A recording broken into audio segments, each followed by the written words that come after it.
Hello, welcome to Grief on a Tuesday night. This is the third podcast that I've done today because it seems quite apt. I'm basically just going to look at anger. And first off, on the last one, I put a little music ending to the podcast, but there was a big gap, and I hate things that don't sort of fit very well. And for some reason, it didn't work. Now I put together videos all the time with sort of videos and pictures and sticking music over the top, and I'm quite picky about how it ends up. So this wasn't really very good, and it certainly didn't sound very good. So apologies for that. But hopefully we'll get that sorted from now on if I do things like that. I've certainly got an idea for a little bit of very short piece of music to put on at the start of this. We'll see if that works.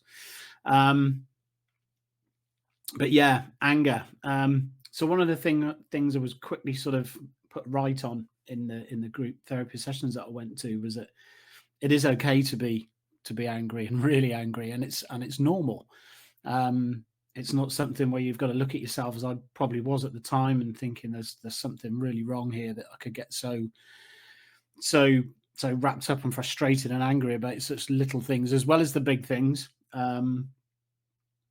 Things like dealing with the companies that went on and on and on, seemingly going to be endless. Having to speak to people over the phone, you've been waiting on hold for ages, and they just don't seem to understand your situation. Same with all the emails as well. So real sort of normal reaction to that type of thing. But like I said in the last one, things like I looked down my I've just been talking to someone very briefly today on WhatsApp, and I looked down at that list, and like I said last time, there was a lot of people initially who were like, oh, I want to help and all this, but they clearly weren't there to help. They were a sort of one-off token gesture type person. But there are people I've known for decades, and they have just literally left me. They haven't contacted me for months and months, 3-4 months, and these are people I've known for decades. And I made the decision very recently that, and this is what I said to this guy today, that I'm gonna leave them behind now. I really don't count them as mates anymore or friends. They're just people I know and people I knew. They were friends once, but if they can't be your mate in times like this, in times when you're at your lowest, when you're down, if they're not there for you and they're not checking in on you, they're not your mates. They're really not. They're not mates. They're friends. They're just people. They're just people as simple as that. People who don't get in touch. And like I said, I've been lucky with one or two who have kept in touch. And one lad today from the villa who's always just chipping in and saying, "How you doing? Are you okay?" And he knows how much I appreciate that. I really do. But I sort of opened up to him a little bit and said, there's people out there who I've known for so long. One or two I'm a little bit surprised in, to be honest. I thought they'd have been, like I would have been for them, much more available and there to help. I know if it had been the other way around, with all these people, it would have been completely different in terms of the sort of support I would have offered them. But clearly it's not the same coming back to me. Today we had decided that, as it was Mother's Day, myself and my son didn't really want to go out to a sort of, I don't know, a carver or a big pub where they were just really promoting the fact it was Mother's Day. It's a sort of tough day. So we thought we'd just go somewhere really, ordinary, like a Nando's or something, and just go somewhere like that. But we ended up getting stuck in local traffic for nearly 45 minutes, going nowhere, absolutely snarled up. And then when we got there, it just, you could tell something wasn't right. And then they didn't have two of the things on the menu that we wanted to order. And I said, let's just leave it. My anger, I think, had just built up so much through being stuck in the traffic and not being able to go anywhere. It was really like being trapped. You couldn't even turn around and think, well, okay, let's go home, because everywhere was just snarled up. And it just got too much, and we just said, let's leave it. And it took a while because we had to get back through other bits of traffic, even a different way. But we got ourselves home. But yeah, really, searingly angry about all of this, just building up to the point where I just couldn't I couldn't take any more today. Um, we'll be going to Paris in about just over a week. That was another thing. We were not guaranteed tickets, but we had a good chance because of our record with going to the European away games.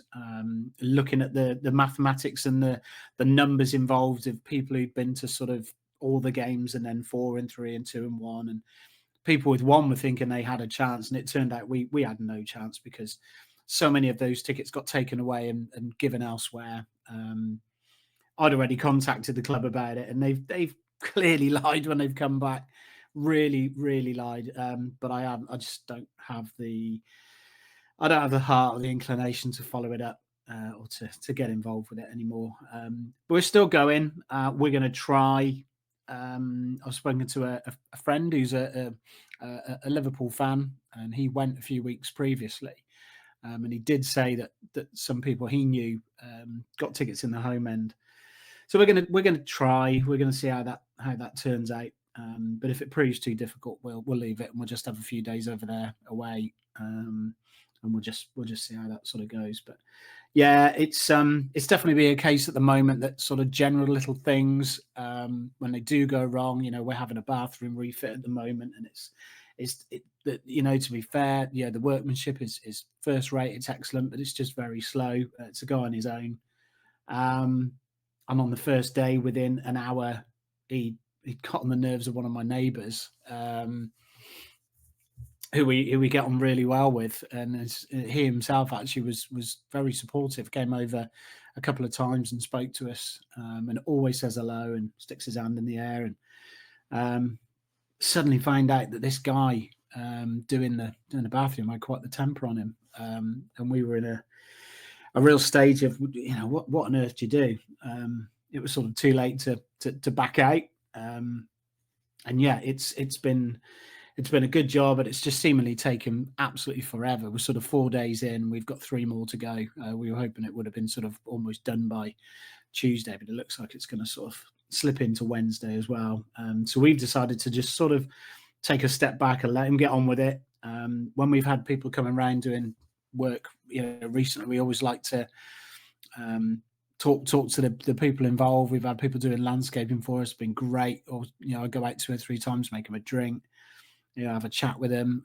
That's what I'd like it to be like, but it's not the way with this one. So it's a case of we are just sitting here waiting for it to be finished and waiting for it to be over, and then hopefully we'll have a nice new bathroom, and it'll be something that's going to be really good going forward. But yeah, a lot of things going on that are really just sort of tipping me over the edge at the minute. And today's been a really, really bad one. But the thing is with things like this, I mean, it's helpful for me just to speak, even if I'm speaking to no people, just to actually get it out there, because I'm missing I'm missing the group sessions. It's been a month now since that finished. I'm not sure whether to get in touch and maybe organise something on a one-to-one basis, but that wasn't really a route I wanted to go down. So even doing this, just putting stuff out there, it's a case of it isn't all perfection. It isn't a case of, like so many of these sort of documentaries you'll see on Netflix about a sports person or something like that in the NFL or football or whatever, and it always goes down the same path. There'll be a bit somewhere in the middle or wherever, where it's all despair and there's injuries or loss of form or whatever, and it all looks like gloom and doom. But they come back and become the champion or the Super Bowl winner or whatever, and it's always like a happy ending. And I don't know, I'm just bored of happy endings. Really, really bored of happy endings all the time, because you know where it's going to go.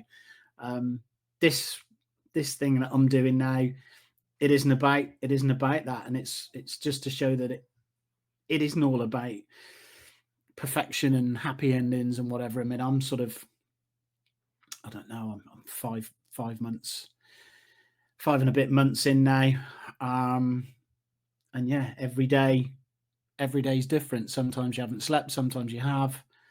Then you get your your days when things hit you, you remember things. You get other days when you can go a long time where you don't have those sort of thoughts in your head or your voices in your head so much. I even had a woman on the dog walk. 98% of the people on our dog walk are lovely, and you stop and you talk to them, or you always say hello or whatever. But there are one or two, for whatever reason, a bit of a pain in the ass. And unfortunately, my dog she's so placid, really placid. She's only bothered about rolling over for belly rubs from the owners rather than the other dogs. But she has got a tendency, if she gets the chance, to nick any sort of ball that's been thrown about by another dog. It's not a constant thing, but it's just if she gets an opportunity and it's close. And she's done it probably about 3 to 4 times now. I'm always very apologetic. I say, as soon as I get home, I know I won't get it off her. She basically clamps on it and she will not give it up for anything. And I say, as soon as I get it home, I'll drop it off for you. If I see you again, I'll have it on me. But there's one woman, and she's horrible. She's the absolute dregs. We actually went out in the afternoon of October the 14th. We had to obviously walk the dog, and we were walking around like zombies in a state of shock. And it happened.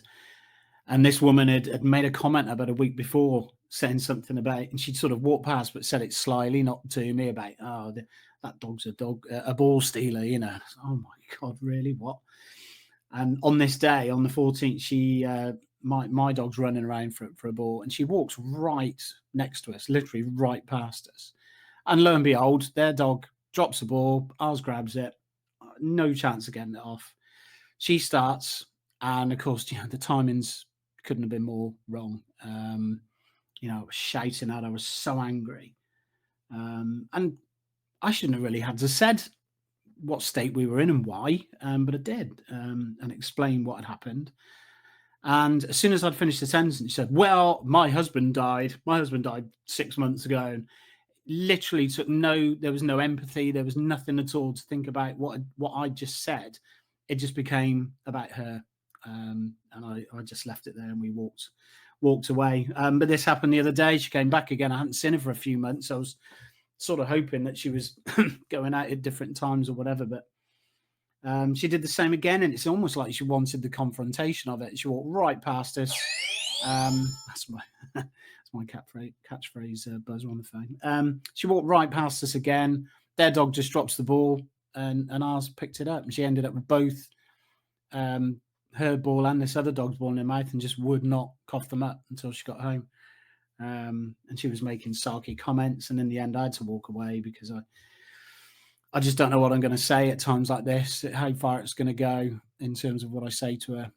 So I thought it was best just to go away, and I just said, I'll leave the ball over there in a certain place the next day, and she was still chuntering on. And so it's really difficult. I've got to watch myself in situations where I can't let things escalate too far, because I'm just so pent up, and I'm so angry. But there we go. Like I said, this isn't all about sweetness and light. This isn't all about happy endings. This is about just trying to keep things going through really, really tough times. And that's when you need people to talk to. I know I've got people to talk to within that. The group therapy people who are just fantastic. They've been better than most of my so-called friends by miles and miles. Barring literally, like I say, just a very small handful of people who've kept in touch with me. So there you go.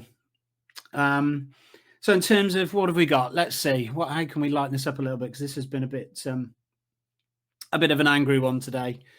So what have we got? We got some new songs just come out. So we've got Malevolence. They've got a new song called If It's All the Same to You. There's a new album coming out shortly from them. Same with Machine Head. They've got a song called Unbound that's just come out. They've got an album around the same time in April. I've just listened to a new one from Nothing More called Freefall. Sort of quite a huge mental health aspect to that song. and the Blue Tones' new one, which is called In the Cut. And we're seeing them next Friday, which should be good. So yeah, there's a few good ones out there. And TV wise, well, my really good friend in Japan has been recommending an absolute stack of horror films. So no happy endings, nothing like that. So the first one was Sinister with Ethan Hawke, which I really enjoyed. Another one was Caliber. Again, another good one. And he's recommending one called The Descent, which isn't on Netflix or anything I can access immediately. But yeah, he's really recommended that one too. So there we go. And yeah, sport wise, we couldn't get to the football today again. Just couldn't get tickets. We knew lots of people who seemingly found it a lot easier than us to get them. But there you go. But yeah, Villa have beaten Preston and gone through to the semi-finals of the FA Cup. But being in the negative mood I am at the moment, we'll see if there's a way the club can balls this up for season ticket holders and give someone else the priority ahead of us. And who knows? I'm not a big fan of Wembley anyway. I can't stand the place, and I really don't enjoy going down to London for anything. But yeah, Wembley's Wembley, and if you get to a semi-final or a final, you need to be there. But we'll see how that goes. But yeah, some little musical things for you there. Like I say, yeah, I think there's a few good albums coming out. Another one from Those Damn Crows as well. So another one that's coming out in April too. They've released a few singles. They're a great live band. They're so good. But there you go. Thanks for listening, whoever it is, whoever you are, and hopefully be back again for another one. All the best. Bye.